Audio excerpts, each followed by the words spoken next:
Assalamualaikum sahabat semuanya. Semoga kita senantiasa diberi kesehatan dan kelancaran rizkinya. Amin ya Rabbal Alamin. Abu Nawas ditantang duel melawan Raja Penakut. Pada pertemuan kali ini akan menceritakan bagaimana cara Abu Nawas meladeni tantangan duel dari Raja Penakut. Alkisah, ada raja dari negeri seberang yang mendengar tentang keberanian Abu Nawas. Kabar berita yang beredar bahwa tidak ada yang bisa membuatnya takut kecuali hanya kepada Allah semata.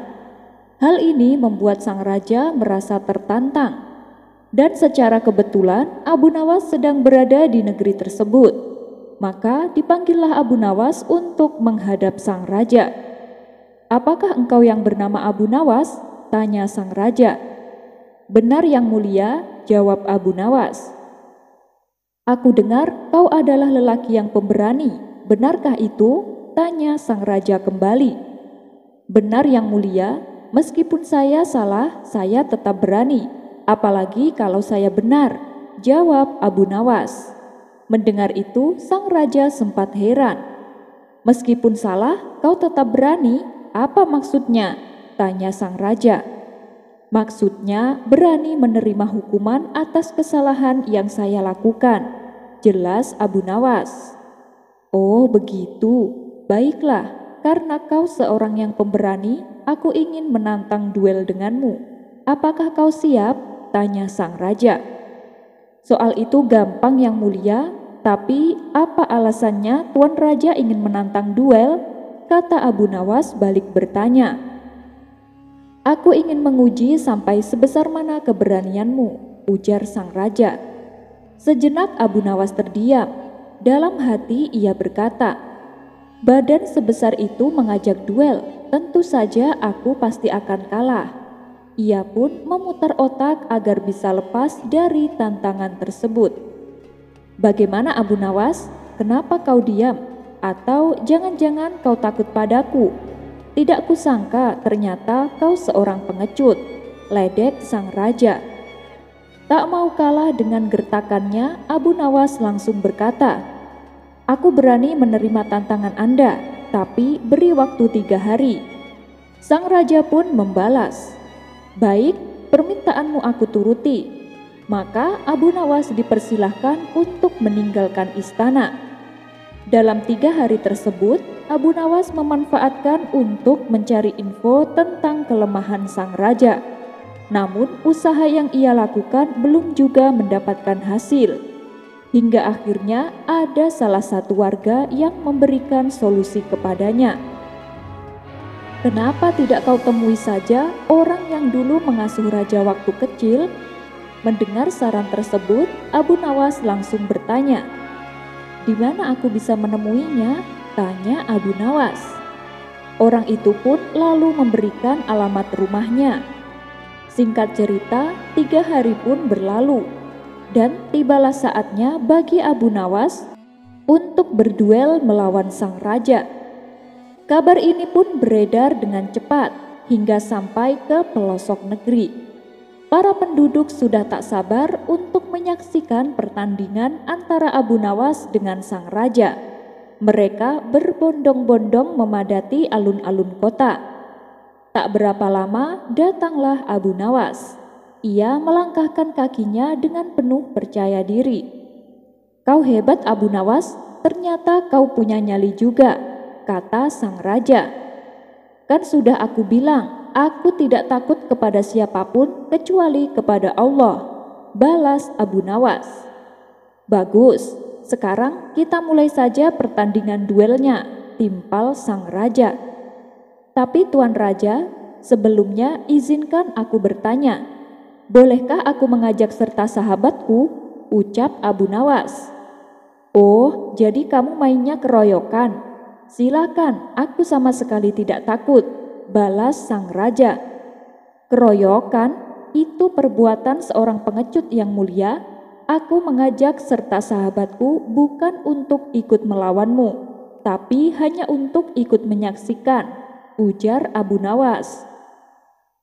Sang raja pun menyetujuinya. "Mana sahabatmu? Suruh dia duduk di tempat paling depan," kata sang raja. Disinilah Abu Nawas menggunakan akal cerdiknya. Ia menghampiri sang raja dan memperlihatkan seekor katak dari dalam saku jubahnya. Melihat itu, seketika muka sang raja menjadi pucat pasi. "Bagaimana Tuan Raja? Apakah pertandingannya akan dilanjutkan? Apakah Anda sudah siap menanggung malu di hadapan rakyat karena lari dari pertandingan?" tanya Abu Nawas. "Ngapain juga kau bawa itu? Singkirkan dari hadapanku," kata Baginda Raja gemetaran. "Wahai Tuan Raja, sebelum terlanjur dan sebelum rakyat tahu kelemahanmu, lebih baik Anda umumkan kepada para penduduk bahwa pertandingannya dibatalkan dan beritahukan kepada mereka bahwa akulah pemenangnya," tukas Abu Nawas. "Iya, baiklah, akan aku umumkan sekarang juga, tapi cepat singkirkan hewan itu dari hadapanku," balas sang raja. Akhirnya berkat kecerdikan Abu Nawas, ia bisa memenangkan pertandingan tanpa harus bersusah payah. Ternyata sebelum hari pertandingan tiba, Abu Nawas diberitahu pengasuh sang raja bahwa sewaktu raja masih kecil, ia pernah digigit seekor katak. Akibatnya ia menjadi sangat trauma. Bahkan ketika mimpi bertemu katak, ia langsung terbangun dan berteriak histeris. Demikianlah kisah duel Raja Penakut melawan si cerdik Abu Nawas. Kisah selanjutnya, Nabi Musa dan seekor babi. Dahulu di zaman Nabi Musa ada seorang lelaki yang setia mendampinginya. Sebut saja namanya si Fulan. Dari situlah si Fulan banyak menimba ilmu dari Nabi Musa. Pada suatu ketika, si Fulan tersebut menghilang untuk sekian lama. Ternyata ia melakukan dakwah dari satu kampung ke kampung yang lain. Dalam dakwahnya, ia selalu membawa-bawa nama Nabi Musa. Hal ini ia lakukan supaya bisa meyakinkan penduduk desa dan agar mendapat perhatian mereka. "Nabi yang mendapat firman Allah telah menyampaikan kepada saya. Nabi yang diselamatkan oleh Allah telah menyampaikan kepada saya. Nabi yang dikasihani Allah telah menyampaikan kepada saya." Akhirnya dengan dakwahnya tersebut, ia memperoleh kekayaan yang berlimpah. Beberapa tahun kemudian, ada seorang lelaki bersama seekor babi menghampiri Nabi Musa. "Wahai Nabiullah, apakah engkau mengenal si Fulan?" tanya si lelaki. "Iya, saya pernah mendengar tentangnya," jawab Nabi Musa. "Si Fulan itu adalah babi ini," kata si lelaki memberitahu. Mendengar itu, seketika Nabi Musa terkejut. Kemudian Nabi Musa memanjatkan doa, "Ya Rob, aku memohon kepadamu untuk mengembalikan babi ini seperti keadaannya semula, agar aku bisa bertanya atas musibah yang menimpanya ini," kata Nabi Musa dalam doanya. Allah membalas doa Nabi Musa. "Wahai Musa, walaupun kau berdoa kepadaku sebagaimana Adam berdoa, apalagi doa orang yang lebih rendah daripadanya, aku tidak akan mengabulkan, namun aku akan tetap memberitahumu mengapa aku mengutuknya menjadi babi. Hal itu karena ia mencari dunia dengan menjual agamanya." Kisah ini terdapat dalam kitab An-Nawadhir karya Syekh Syihabuddin Al-Qalyubi. Wallahu a'lam bishawab. Kisah selanjutnya, dikisahkan ada 3 pemuda bersaudara dari negeri Syam. Mereka adalah pemuda soleh yang juga merupakan pasukan perang. Keberaniannya berperang melawan musuh-musuh Allah tak perlu diragukan, karena cita-cita mereka adalah mati syahid. Suatu ketika, saat mereka bertiga ikut perang melawan kerajaan Roma, umat muslim mengalami kekalahan. Akibatnya, ketiga pemuda ini menjadi tawanan kerajaan Roma. Sang raja mengetahui bila pemuda tersebut merupakan pemuda yang sangat lihai dalam berperang, sehingga sang raja ingin membujuk mereka agar menjadi prajurit terbaiknya. Maka dipanggillah mereka bertiga untuk dihadapkan kepada sang raja. Tinggalkan agama kalian dan masuklah ke dalam agama Nasrani. Nanti masing-masing dari kalian akan saya beri kerajaan, dan saya juga akan menikahkan kalian dengan putri-putriku, kata sang raja membujuk mereka. Namun tawaran yang menggiurkan ini ditolak mentah-mentah oleh ketiga pemuda tersebut. Kami tidak akan pernah meninggalkan agama kami. Ketahuilah, Muhammad adalah nabi kami. Muhammad adalah rasul kami. Balas mereka dengan tegas. Mendengar hal itu, sang raja pun menjadi murka. Sebagai hukumannya, sang raja memerintahkan kepada para pengawal agar dibawakan 3 belanga yang sangat besar. Dan raja memerintahkan agar belanga itu diisikan minyak ke dalamnya, serta kemudian dinyalakan api di bawah belanga tersebut selama 3 hari 3 malam.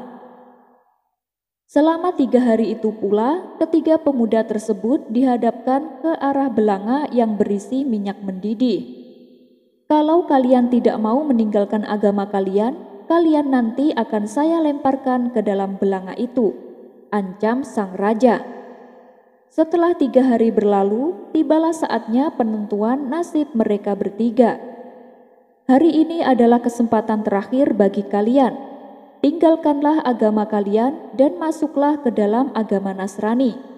Bila kalian menolaknya, sekarang juga kalian akan dilemparkan ke dalam belanga itu, ucap sang raja mengancam. Belanga tersebut kini terlihat lebih menakutkan daripada hari sebelumnya. Warna belanganya menjadi memerah karena kobaran api, ditambah panasnya minyak yang semakin mendidih. Namun meski demikian, mereka bertiga tetap teguh beriman dan tidak mau memeluk agama Nasrani. Sang raja semakin murka karena tidak digubris permintaannya. Lalu salah satu dari mereka dilemparkan ke dalam belanga, yakni kakak yang paling tua di antara mereka. Kemudian menyusul pemuda berikutnya yang sedikit lebih muda dari yang pemuda pertama. Dengan seketika mereka berdua pun menghembuskan nafas terakhirnya. Kini tinggallah satu orang lelaki yang paling muda di antara ketiganya. Kamu lihat sendiri kan bagaimana nasib kedua saudaramu. Mereka mati mengenaskan. Kalau kamu tidak ingin mengalami nasib seperti kedua saudaramu, tinggalkan agamamu dan masuklah ke dalam agama Nasrani, perintah sang raja. Sepertinya ancaman sang raja tak sedikit pun membuat gentar pemuda terakhir ini. Bahkan dengan lantangnya si pemuda berkata, Allah Tuhanku dan Muhammad adalah nabiku. Usaha sang raja untuk menakut-nakuti pemuda tersebut hanya sia-sia belaka. Maka sang raja langsung memerintahkan para pengawal untuk melempar pemuda ke dalam belanga. Namun tiba-tiba penasehat kerajaan mencegahnya. Wahai paduka yang mulia, saya punya cara lain supaya si pemuda itu memeluk agama Nasrani. Dan saya yakin dia pasti akan meninggalkan agamanya, kata penasehat kerajaan. Apa yang membuatmu yakin kalau pemuda itu akan meninggalkan agamanya, sedangkan aku telah mengancamnya dengan berbagai cara, tetapi tetap saja tidak berhasil, balas sang raja. Ketahuilah wahai paduka raja, orang Arab itu paling mudah tergoda dengan yang namanya wanita dibandingkan dengan hal yang lain. Dan di negeri Roma ini tidak ada wanita yang paling cantik selain anak perempuanku. Serahkanlah pemuda itu padaku, biar aku yang akan menyelesaikan masalah ini. Dia akan kuperkenalkan dengan anakku, pinta penasehat kerajaan. Sang raja menerima usulan penasehatnya, lalu ia pun menyerahkan pemuda itu kepadanya. Baiklah, saya beri waktu kamu selama 40 hari. Bila si pemuda masih belum memeluk agama Nasrani, maka dia harus dihukum mati, kata sang raja kepada penasehatnya. Singkat cerita, dibawalah si pemuda tersebut ke rumah penasehat kerajaan. Sesampainya di rumah, penasehat kerajaan ini berkata kepada anak perempuannya, "Wahai anakku, rayu dan goda pemuda itu dengan segala cara, supaya dia meninggalkan agama Islam." Mendapat tugas dari sang ayah, anak perempuan itu menjawab, "Baik wahai ayah, biar aku yang akan menyelesaikan semua tugas ini. Tinggalkan aku berdua dengan si pemuda di rumah ini." Kemudian sang penasehat kerajaan meninggalkan anak perempuannya yang paling cantik di negerinya, hanya berduaan dengan pemuda tersebut di dalam kamar. Hari demi hari ia selalu menggoda si pemuda agar mau berbuat zina. Ia sengaja memperlihatkan tubuhnya yang molek dan terus mendekati si pemuda. Namun berkat perlindungan Allah, pemuda tersebut tidak tergoda sama sekali. Ia habiskan siangnya untuk berpuasa dan malamnya ia sibukkan untuk beribadah kepada Allah. Setelah 40 hari berlalu, datanglah sang penasehat kerajaan menemui anak perempuannya. "Bagaimana? Apakah pemuda itu menyetubuhimu?" tanya sang ayah. "Wahai ayah, saya sudah berusaha menggoda dan merayunya, tapi pemuda itu tidak mempedulikan aku. Ia malah sibuk beribadah kepada Tuhannya. Mungkin itu karena dia masih trauma atas kehilangan dua saudaranya," jawab anak gadisnya. "Apakah ada solusi lain supaya pemuda itu mau memeluk agama Nasrani?" tanya sang ayah. "Wahai ayah, aku punya sebuah rencana. Mintalah tambahan waktu kepada sang raja dan tempatkan aku bersamanya di sebuah tempat yang tidak berada di negeri ini," ujar anak gadisnya. "Kenapa harus menetap di negeri lain?" tanya sang ayah heran. "Karena hanya dengan cara seperti itu, trauma yang dialami si pemuda akan menghilang, dan aku akan dengan mudah menggodanya," jawab anak gadisnya. Rencana tersebut disetujui oleh ayahnya selaku penasehat kerajaan. Ia lalu menghadap sang raja untuk meminta tambahan waktu dan menyampaikan rencana anak gadisnya. Sang raja pun menyetujui rencana tersebut. Maka pemuda tawanan raja dan perempuan cantik tersebut akhirnya dibawa ke sebuah negeri yang berada dari tempat sebelumnya dan menetap di sana. Namun lagi-lagi perempuan cantik itu kewalahan menggoda si pemuda. Si pemuda tetap saja menyibukkan hari-harinya dengan beribadah kepada Allah. Si pemuda sama sekali tidak tergoda oleh kecantikan dan kemolekan tubuh perempuan tersebut. Sementara tambahan waktu yang diberikan sang raja kini tinggal beberapa hari lagi. Sedangkan misinya untuk menggoda si pemuda mengalami jalan buntu. Hingga pada suatu malam, perempuan cantik itu bertanya kepada si pemuda, "Bagaimana mungkin kamu bisa tidak tergoda, padahal aku wanita paling cantik di negeriku?" Pemuda itu menjawab, "Semua atas pertolongan Allah. Sesungguhnya aku hanyalah hamba yang lemah." Mendengar penjelasan tersebut, perempuan cantik tersebut merasa tertegun. Kemudian perempuan itu kembali berkata, "Seandainya bukan karena pertolongan Tuhanmu, sudah pasti engkau akan berbuat zina denganku. Ajarilah aku tentang Islam, bimbinglah aku untuk memeluk agama Islam, dan izinkan aku untuk menjadi istrimu," pinta perempuan tersebut. Akhirnya perempuan cantik itu mendapat hidayah Allah. Ia lalu dituntun membaca 2 kalimat syahadat oleh si pemuda dan menerimanya sebagai seorang istri. Sekarang kita pikirkan bagaimana caranya supaya kita bisa melarikan diri dari ayahku dan sang raja, kata perempuan cantik tersebut. Kemudian perempuan itu mengambil kuda yang bisa untuk ditunggangi mereka berdua, dan mereka pun melarikan diri. Tatkala malam hari mereka melakukan perjalanan, dan ketika siang hari mereka bersembunyi. Hingga pada suatu malam, ketika mereka tengah dalam perjalanan, mereka mendengar ada suara kuda di depan mereka. Betapa terkejutnya mereka berdua. karena yang menghampiri mereka adalah dua saudara si pemuda yang telah meninggal. Maka pemuda tersebut mengucapkan salam kepada kedua saudara kandungnya itu. Mereka saling bertanya kondisinya masing-masing. "Apa yang terjadi, wahai saudaraku?" tanya si pemuda kepada kedua saudaranya yang telah meninggal. "Tidak ada yang terjadi selain yang engkau lihat, yaitu dicelupkan kami ke dalam belanga yang sangat panas. Ketika kami dicelupkan, kami langsung berada di syurganya Allah.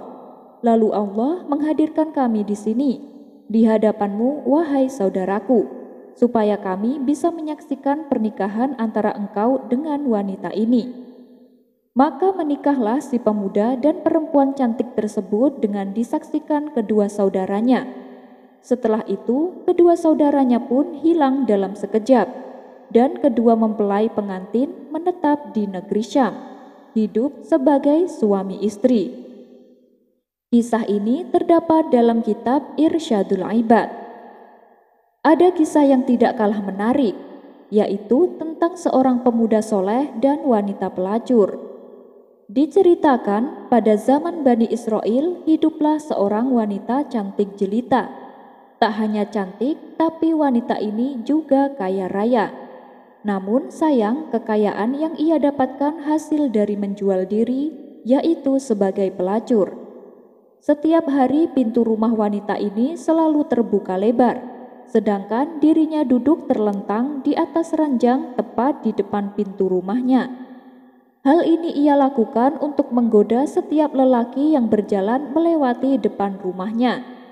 Tentu saja dengan kecantikan dan kemolekan tubuhnya, membuat para lelaki banyak yang tergoda dan ingin melampiaskan hasrat nafsu birahinya. Tapi mereka harus membayar 10 dinar manakala ingin menggauli wanita pelacur tersebut. Suatu hari, seorang pemuda ahli ibadah melewati rumah pelacur wanita itu. Tanpa sengaja dia melihat rumah yang terbuka. Hati pemuda itu pun hanyut oleh kecantikan wanita tersebut, hingga terbesit ingin menggaulinya. Namun ia segera menepis keinginan tersebut. Entah kenapa setibanya di rumah, pemuda itu terus terbayang-bayang oleh kecantikan wanita yang dijumpainya. Dia memohon kepada Allah untuk menghilangkan hasrat dan nafsu dalam dirinya.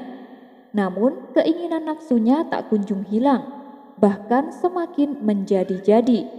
Akalnya pun terkalahkan oleh keinginan nafsu yang semakin membakar hati. Untuk memenuhi hasrat nafsunya, pemuda itu akhirnya menjual kain tenun dan mengumpulkan uang sedikit demi sedikit. Setelah uangnya terkumpul 10 dinar, si pemuda berniat menemui wanita pelacur tersebut. Esok harinya berangkatlah pemuda itu ke rumah si wanita. Setibanya di sana, ia menyerahkan uang 10 dinar dengan harapan bisa menggauli kemolekan tubuh wanita idamannya. Si pemuda lalu diajaknya masuk ke dalam kamar dan rebahan di atas ranjang. Di saat wanita itu mulai membuka pakaiannya, tiba-tiba si pemuda mendengar bisikan di hatinya. "Sesungguhnya Allah melihatku dalam keadaan buruk ini di atas arsy, sedangkan aku melakukan perkara haram, maka leburlah semua amal ibadahku." Seketika tubuh pemuda itu menjadi gemetar, wajahnya mendadak berubah menjadi pucat. Melihat perubahan sikap sang pemuda, wanita pelacur itu pun heran dan bertanya, "Kamu kenapa? Apa yang terjadi denganmu?" Pemuda itu menjawab dengan terbata-bata, "Sesungguhnya aku takut kepada Allah. Izinkan aku keluar dari sini." Wanita pelacur itu bertambah heran mendengar alasannya. "Kamu sudah jauh-jauh datang ke sini, lakukanlah sesuai tujuanmu semula," balas wanita cantik tersebut. "Tapi aku sungguh takut kepada Allah. Biarlah uang yang sudah kuberikan menjadi milikmu secara halal," ucap si pemuda semakin gemetaran. Karena merasa kasihan, wanita cantik itu tidak memaksanya. "Apakah kamu belum pernah melakukan ini?" tanya wanita cantik tersebut. "Saya belum pernah melakukannya sekalipun," jawab si pemuda. "Siapa namamu dan dari mana asalmu?" tanya wanita cantik itu kembali. Pemuda tersebut memberitahu nama dan tempat tinggalnya kepada wanita itu sebelum dia pergi meninggalkannya. Selepas pemuda itu pergi, wanita cantik itu termenung. "Celaka dan kerusakan pada diriku," kata wanita cantik itu dalam hati sembari meneteskan air matanya. Rupanya setelah peristiwa itu, wanita cantik tersebut terketuk hatinya. Ia mendapat hidayah Allah untuk meninggalkan profesi bejatnya sebagai pelacur.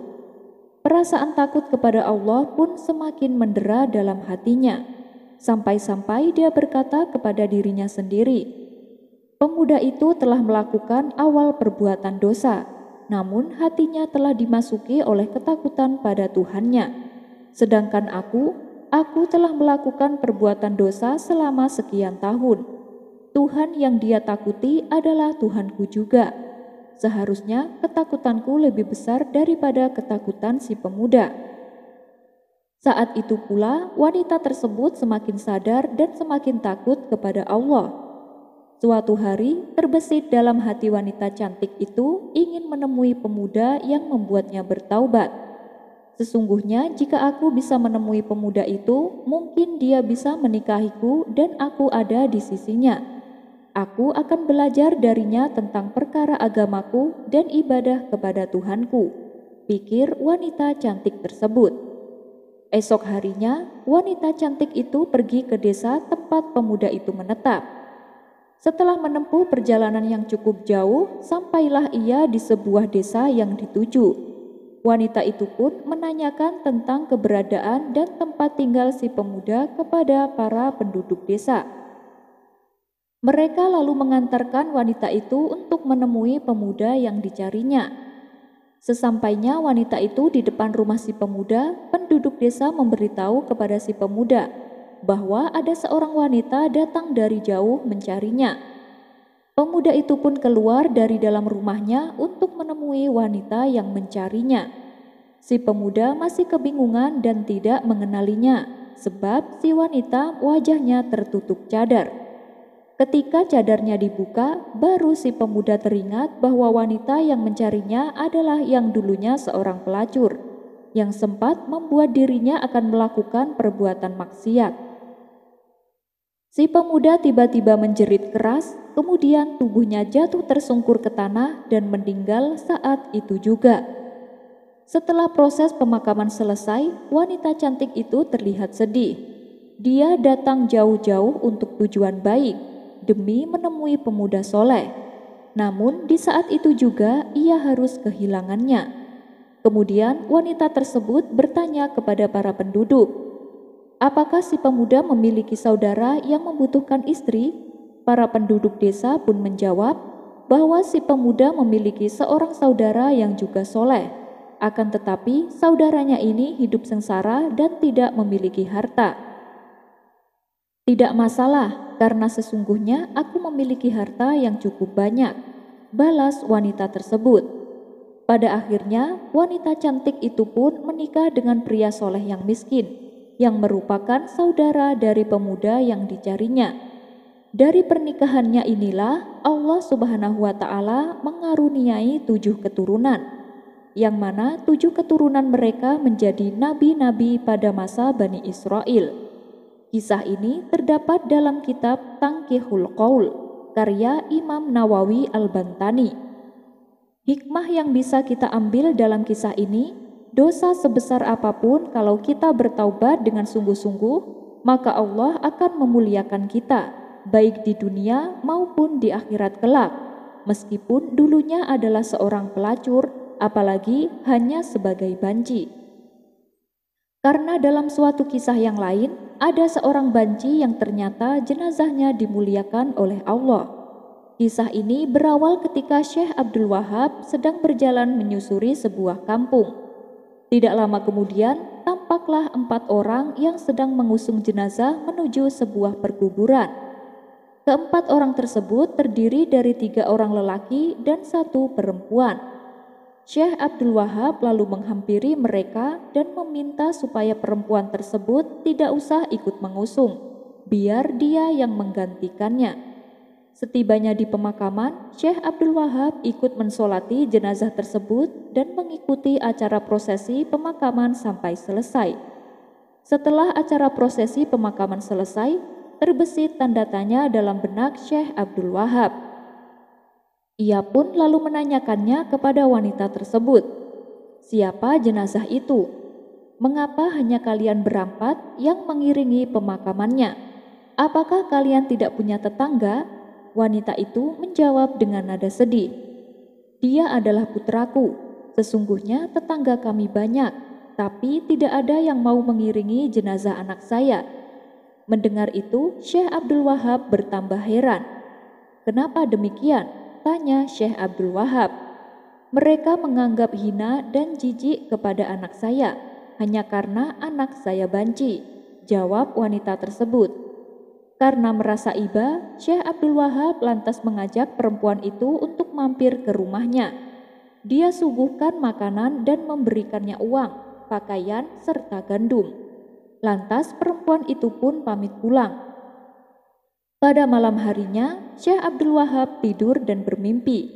Dalam mimpinya itu, dia didatangi oleh sosok putih, terang bercahaya laksana purnama. Sosok itu mengucapkan terima kasih kepada Syekh Abdul Wahab.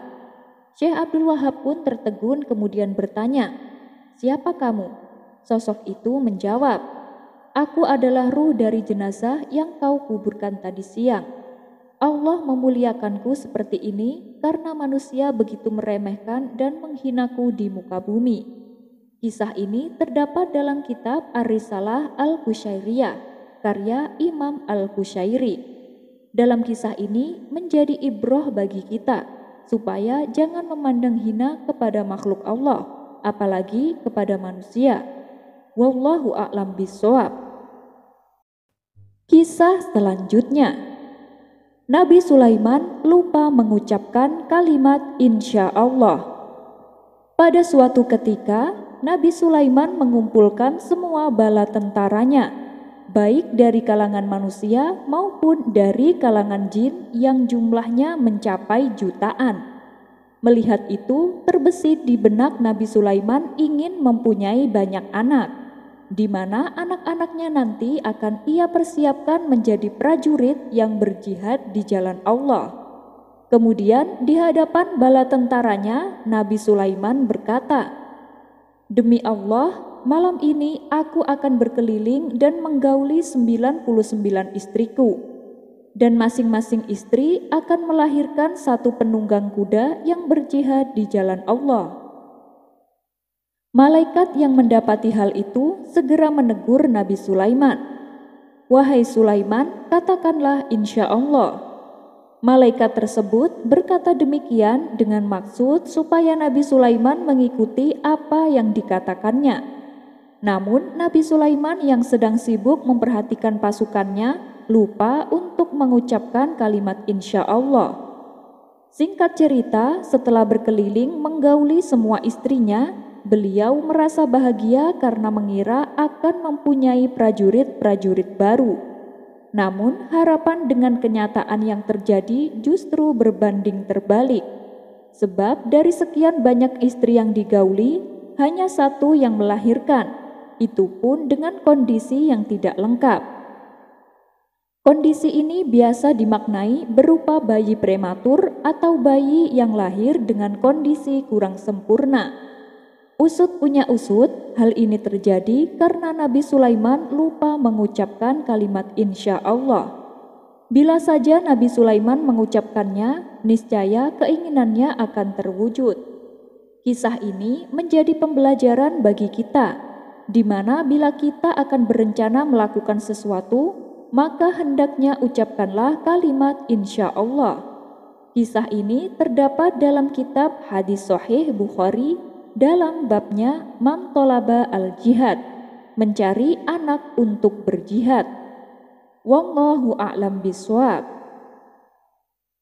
Kisah selanjutnya, Nabi Sulaiman mengasuh anaknya di atas awan. Al-Kisah, pada suatu ketika salah satu istri Nabi Sulaiman akan melahirkan seorang anak. Mengetahui hal itu, para setan berkumpul dan memperbincangkan tentang akan lahirnya anak tersebut. Kemudian salah satu di antara mereka ada yang berkata, "Jika anak Sulaiman ini hidup, maka celakalah kita. Dia akan menguasai kita seperti halnya Sulaiman. Mari kita bunuh saja dia." Rencana para setan ini pun akhirnya terdengar sampai ke telinga Nabi Sulaiman. Hal ini membuat beliau menjadi khawatir dan ketakutan. Akhirnya Nabi Sulaiman langsung memerintahkan angin supaya membawa anaknya ke awan dan akan diasuh di sana. Namun ketakutan berlebihan yang ditunjukkan oleh Nabi Sulaiman justru tidak disukai oleh Allah, apalagi takut dengan para setan. Akibat dari ketakutannya tersebut, Allah menghukum Nabi Sulaiman dengan mematikan anaknya di atas kursi. Kisah ini terdapat dalam kitab Al-Jami li Ahkamil Quran, karya Syekh Al-Qurtubi. Wallahu a'lam bishawab. Abu Nawas dan sengketa maut. Dikisahkan ada seorang pedagang dari Baghdad yang terkenal jujur dan baik hati. Setiap ada pembeli yang datang, ia melayaninya dengan ramah. Adapun barang yang dijualnya terbilang murah, karena dia hanya mengambil sedikit keuntungan. Hal inilah yang membuat dirinya semakin disukai dan dicintai orang-orang. Di depan toko tempat ia jualan, ada toko milik Yahudi yang jualan dagangannya sama seperti dirinya. Di samping berjualan, si Yahudi ini juga berprofesi sebagai rentenir. Dia orangnya kejam dan tidak kenal ampun, sehingga banyak orang-orang yang sangat membencinya. Karena ia menjual barangnya dengan harga yang sangat tinggi dan selalu memaksa kepada para pembeli. Wajar bila tokonya sepi dan tidak laku. Tapi karena dia seorang rentenir, tokonya sering didatangi orang-orang untuk berhutang. Si Yahudi bersedia memberikan pinjaman dengan syarat bunga yang tinggi. Dan apabila tak mampu membayar tepat waktu, maka rumah si peminjam akan disita menjadi miliknya. Sifat kejamnya ini membuat ia semakin kaya, karena banyak orang yang tak mampu mengembalikan dan merelakan tempat tinggalnya disita oleh si Yahudi. Suatu hari, pedagang yang baik hati ini membutuhkan modal untuk memperbesar usahanya. Ia pun mendatangi si Yahudi untuk meminjam uang. Si Yahudi yang sudah lama memendam rasa benci menggunakan kesempatan ini untuk berbuat jahat. Ia tak meminta rumah sebagai jaminan, tapi meminta sesuatu yang di luar nalar. "Aku bersedia meminjamkan uang kepadamu, tapi dengan syarat kau harus mengembalikannya 2 kali lipat. Dan apabila kau tidak mengembalikan tepat waktu, maka sebagai gantinya aku berhak memotong daging bagian mana saja dari tubuhmu seberat 1 kilo, kata si Yahudi. Mendengar syarat yang diterapkan itu, si pedagang terkejut dan heran. "Kenapa harus daging tubuhku? Bukankah biasanya kamu meminta rumah yang jadi jaminannya?" tanya si pedagang. "Kalau kau tidak mau, ya sudah. Aku juga tidak memaksamu," balas si Yahudi dengan ketus. Karena sedang sangat membutuhkan uang, si pedagang terpaksa menerima syarat tersebut. Lalu dibuatlah surat perjanjian antara keduanya. Surat perjanjian itu lalu dipegang oleh si Yahudi. Seiring berjalannya waktu, beberapa bulan kemudian nasib naas dialami si pedagang. Ia mengalami kebangkrutan. Barang dagangannya banyak yang tidak laku. Dan hari yang ditentukan pun tiba. Si pedagang tak mampu mengembalikan uang pinjamannya. Sesuai dengan surat perjanjian, kau harus memberikanku 1 kilo daging dari bagian mana saja dari tubuhmu yang aku inginkan, kata si Yahudi. Bagaimana kalau masalah ini kita selesaikan ke pengadilan, karena permintaanmu tak wajar, usul si pedagang. Si Yahudi pun menyetujuinya. Maka berangkatlah mereka berdua menghadap Tuan Hakim. Di depan Tuan Hakim, si Yahudi menyerahkan selembar surat perjanjian yang telah disepakati mereka berdua. Tuan Hakim, saya meminta hak saya sesuai perjanjian, tapi sepertinya dia enggan memenuhinya, kata si Yahudi mengadu. Lantas daging bagian mana yang kau inginkan? Tanya Tuan Hakim. Aku menginginkan daging bagian lehernya, jawab si Yahudi. Tentu saja jawaban si Yahudi membuatnya terkejut. Itu sama saja si Yahudi menginginkan kematian si pedagang. Kalau Tuan Hakim menolak, ia akan dianggap tidak adil, karena ada bukti surat perjanjian yang telah disepakati keduanya. Sedangkan kalau Tuan Hakim mengabulkan, nyawa si pedagang akan melayang. Lantaran bingung memecahkan perkara tersebut, Tuan Hakim sengaja menunda-nunda keputusannya sampai berhari-hari, berharap si Yahudi akan mengurungkan niat buruknya. Akan tetapi, si Yahudi tidak terima. Setiap hari ia selalu mengingatkan Tuan Hakim untuk secepatnya memutuskan dan memberikan haknya. Kasus ini pun menjadi bahan perbincangan di seluruh Baghdad. Ketika Abu Nawas mendengar hal ini, ia segera mendatangi pengadilan, mendatangi Tuan Hakim. Maaf Tuan Hakim, perlihatkanlah surat itu kepadaku, pinta Abu Nawas. Tuan Hakim pun memberikan surat perjanjian tersebut. Setelah Abu Nawas menerimanya, ia mulai mempelajari isi dari surat itu. Sejenak Abu Nawas terdiam.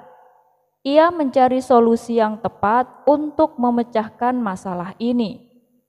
Tidak berapa lama, Abu Nawas pun mendapatkan jawabannya. Tuan Hakim, aku akan membantumu menyelesaikan kasus ini. Sekarang panggillah si pedagang dan si Yahudi itu, kata Abu Nawas. Singkat cerita, datanglah si pedagang yang baik hati dan orang Yahudi ke pengadilan.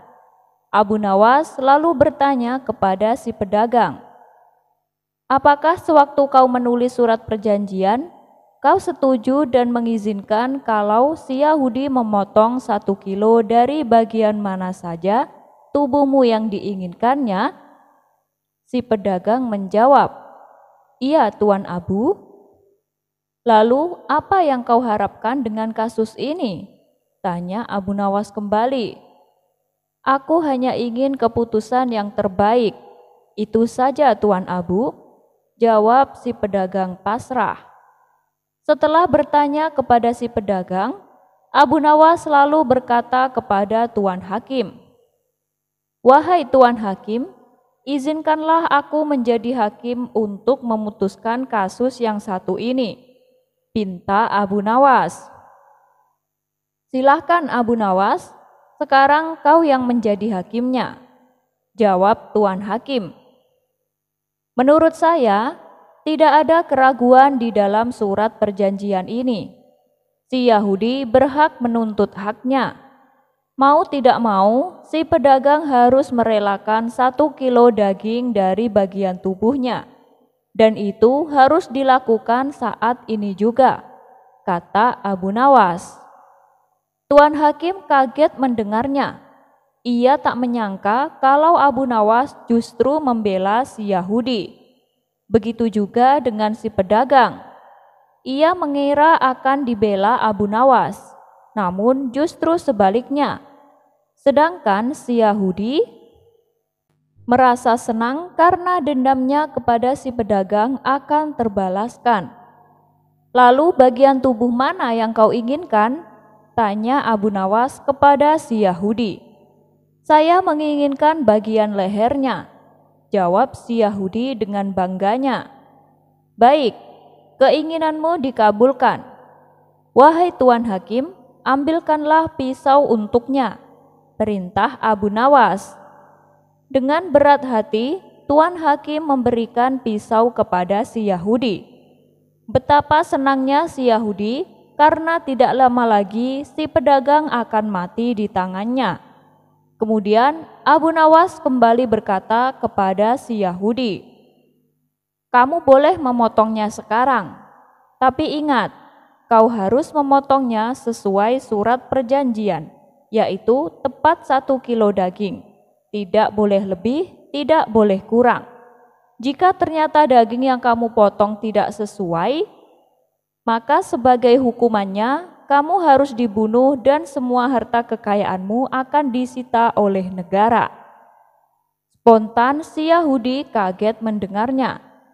Itu sesuatu yang tidak mungkin bisa dilakukan, sebab dia diperbolehkan memotong hanya 1 kali. Mana mungkin ia bisa memotong daging tepat 1 kilogram. Si Yahudi pun terdiam untuk beberapa lama. "Kenapa kau diam saja? Bukankah keinginanmu sudah dikabulkan?" tanya Abu Nawas. "Saya tidak bisa melakukannya, Tuan Abu. Lebih baik saya mencabut tuntutan saya," kata si Yahudi ketakutan. "Baiklah, kalau begitu kasus ini saya nyatakan ditutup," tegas Abu Nawas. Si Yahudi pun pulang dengan perasaan kecewa. Sementara Tuan Hakim memuji kecerdasan Abu Nawas. Ia memutuskan permasalahan tanpa harus menghilangkan hak Yahudi, namun juga tidak merugikan si pedagang. "Terima kasih Tuan Abu, Anda telah menyelamatkan saya. Awalnya saya mengira Tuan Abu berpihak kepada si Yahudi. Ternyata saya salah menilai. Maafkan saya Tuan Abu," kata si pedagang penuh bahagia. Akhirnya si pedagang pun lolos dari kematiannya. Kisah selanjutnya. Di suatu pagi yang cerah, Abu Nawas tampak duduk santai di depan rumahnya. Lama-kelamaan akhirnya ia pun merasakan jenuh. Dan untuk menghilangkan rasa jenuhnya, ia memutuskan pergi ke warung untuk nongkrong bersama kawan-kawannya. Akan tetapi setibanya di warung ternyata masih sepi. Karena tak ada seorang pun di situ, Abu Nawas lalu memilih untuk jalan-jalan ke pasar. Sesampainya di pasar, Abu Nawas berjalan ke sana kemari hingga sampailah ia di pasar hewan. Di situ Abu Nawas melihat ada seekor keledai yang tampak kesakitan. Karena merasa kasihan, ia berniat membeli keledai tersebut. Maka Abu Nawas pun menghampiri penjualnya. Setelah transaksi selesai, Abu Nawas lalu mengikat tali pada leher si keledai dan menariknya untuk dibawa pulang. Saat Abu Nawas di tengah perjalanan, ternyata ia telah diawasi oleh 2 orang pencuri. Abu Nawas tak menyadari kalau dirinya sedang diikuti oleh kedua pencuri tersebut. Mereka berdua berjalan tepat di belakang Abu Nawas. Lalu ketika Abu Nawas sedang lengah, salah satu pencuri dengan perlahan melepaskan tali yang mengikat leher keledai dan memasangkan talinya ke leher pencuri itu sendiri. Sementara kawan pencuri satunya mengambil si keledai dan membawanya lari. Setelah sampai di rumah, Abu Nawas menoleh ke belakang untuk melihat keledainya. Abu Nawas langsung kaget dan terkejut karena keledai yang dibawanya berubah menjadi manusia dengan kepala terikat. Dengan terheran-heran, Abu Nawas pun bertanya kepadanya, "Kamu ini siapa?"